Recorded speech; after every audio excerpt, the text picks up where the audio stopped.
see the Blue Mosque. This is Hagia Sophia. And when we turn round, this is Topkapi Palace, which is a museum. So everything is very close together. This is the main entrance to the Topkapi Palace. And you can see the whole setup. The palace in the middle. Very big wall around it and lots of gardens. This is a model of the palace. It's absolutely enormous. Compared to some of the palaces you saw in Austria, very modest. But then you see, we chopped one of the heads off of one. And they're plain. These chimneys are part of the kitchens, which used to cook 10,000 meals a day here. And it's being renovated, as you can see there. I can't remember how many of these things there are, but there are a fair number. The kitchens are absolutely enormous.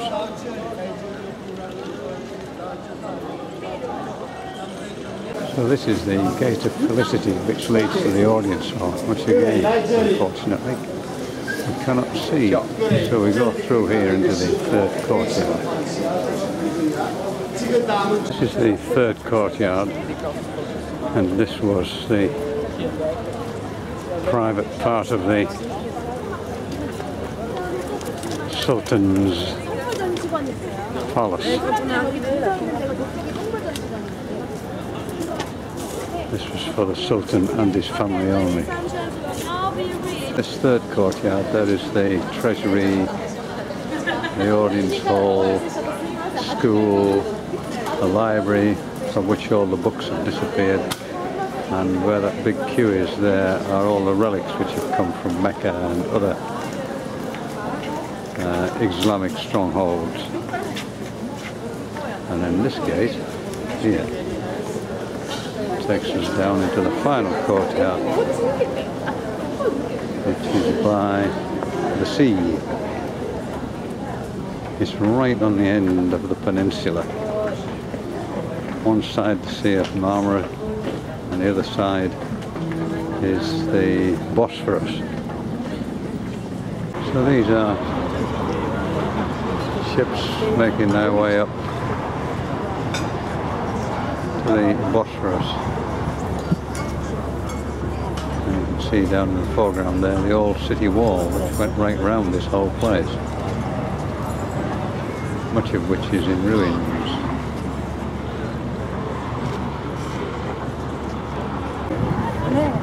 There you can see the ferries going backwards and forwards. This is the European side. The old city's on the European side. And there you can see the Bosphorus Bridge. The ferries in the distance. Big ships making their way up into the Black Sea.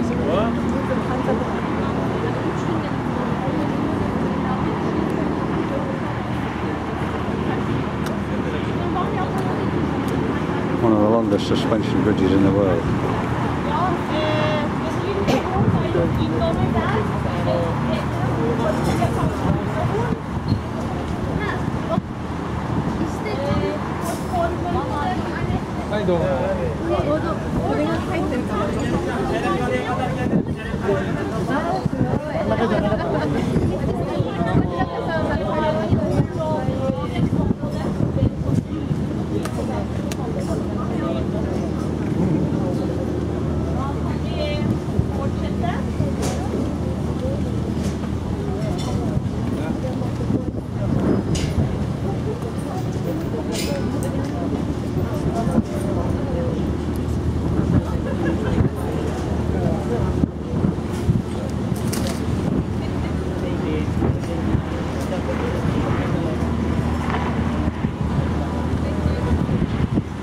Still many ferries plying their trade backwards and forwards.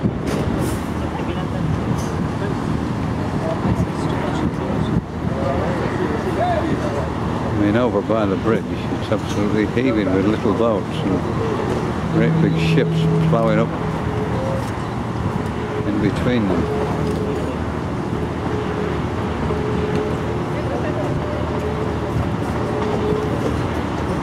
course, these big ships going into the Black Sea are going up to Ukraine and Russia and various other smaller countries around the Black Sea, Bulgaria, Azerbaijan. So it's a very, very busy trade route.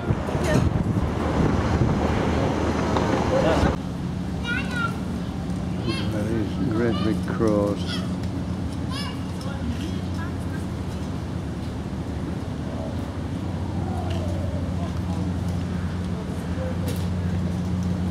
I'll look out for anything they can get.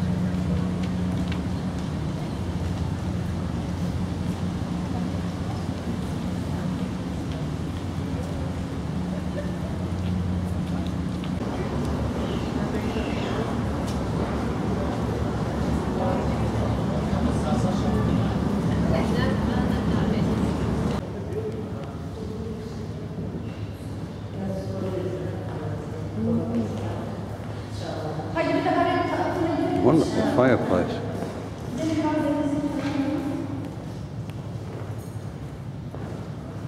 Look at that door.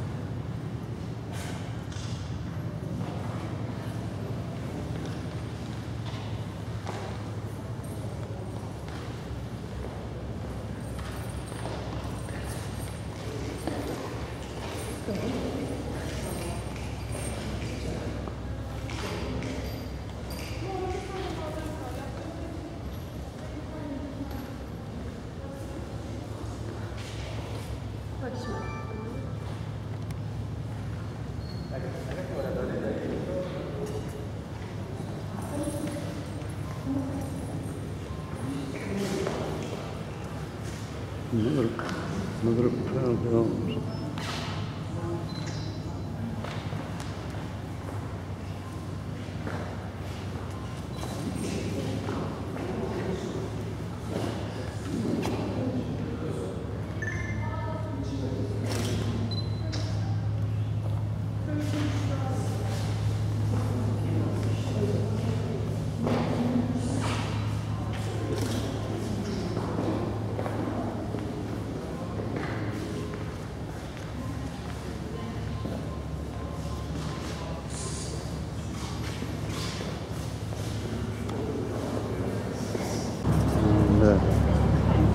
Outside modern Istanbul with,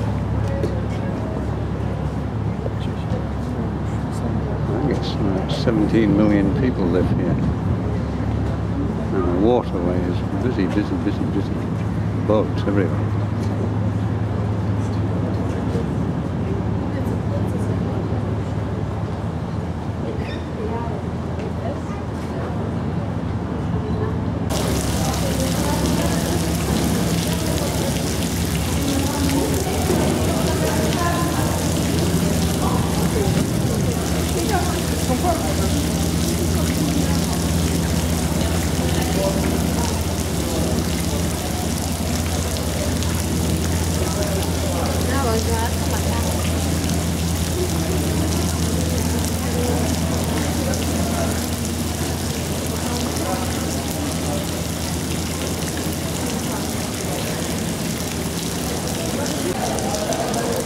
Sultan used to have his breakfast under that little golden thing there during Ramadan.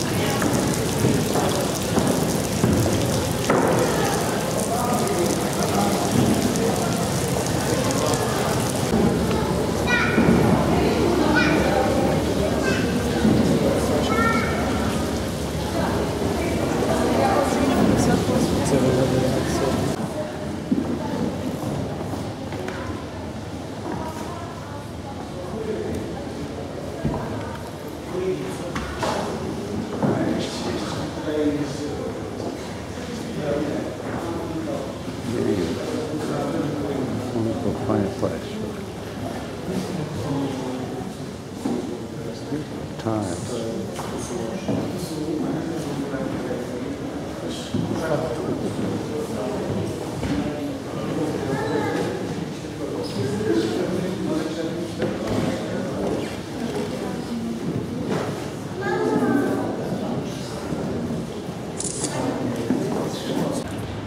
Inside this building, which is the treasury, there are some amazing jewels. Unfortunately, you cannot film in there. There's an enormous diamond, 65 carats, some shepherd found on a rubbish heap. And sold it for 3 spoons. Before it was discovered it was a diamond.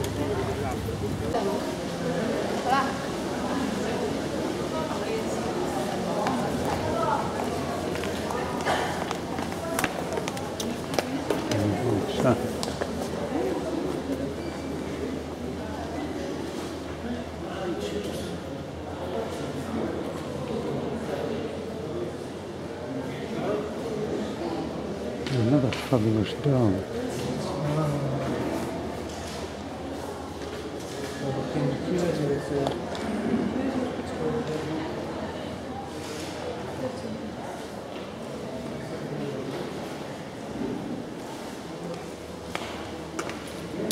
This is the Imperial Council Hall,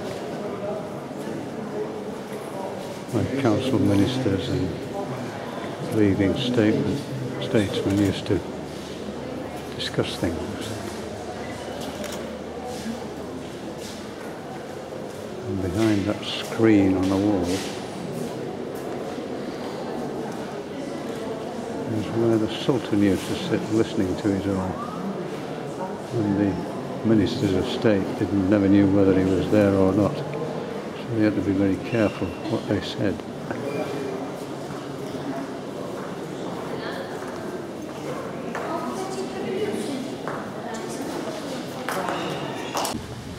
If you want to go into the harem itself, you have to pay extra. There's no filming in these places at all. The harem has 300 rooms, so I suspect if you have the time, it's well worth visiting and to pay the extra to get in, to see how they lived. But most of the young women in the harem who were taken out 12 or 13, they were either captured when territory was conquered, or they were given to the Sultan. Many of them were European princesses.